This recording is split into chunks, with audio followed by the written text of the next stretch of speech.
ఎప్పుడైనా సరే మర్డర్ జరిగితే నిజం చెప్పాలంటే సుధాకర్ గారు చట్టపరంగా మీరు ప్రభుత్వం డబ్బు ఇవ్వదలుచుకుంటే దానికి ఒక పాలసీ పెట్టాల్సిందే. ఓకే.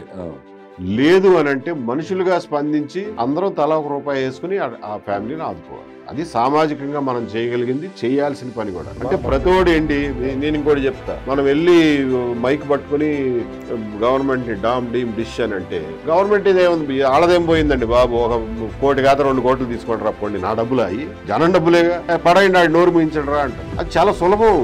కష్టం ఏదైతేనంటే బాధితుడి యొక్క నిజమైన పరిస్థితిని జనాలకు అర్థం చేయించి వాళ్ళలో మానవత్వాన్ని ఇద్దరం లేపి వాళ్ళందరి దగ్గర నుంచి సాయాలు తీసుకుని వాటిని తీసుకెళ్లి వాళ్ళకి ఇవ్వడం, అది కష్టమైన పని. మన వైజాగ్ లో జగన్మోహన్ రెడ్డి గవర్నమెంట్ లో ఫ్యాక్టరీలో gas ₹1,00,00,000.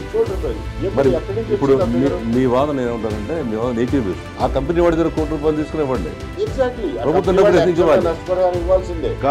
It is an accident at work place, insurance cover ఉంటుంది. సో వాళ్ళు they are duty bound, legally bound to give compensation. అక్కడిని వాళ్ళ దగ్గర వసూలు చేయాల్సింది. ఇప్పుడు ఇవాళ క్రికెటర్ శ్రీచరణ్ రెడ్డికి అనే అమ్మాయికి ₹2.5 కోట్ల రొక్కం, గ్రూప్ 1 ఉద్యోగం, కడపలో ఒక ఇంటి స్థలం అని అన్నారు. ఎక్కడి నుంచి వచ్చినాయి ఈ ఫిగర్స్?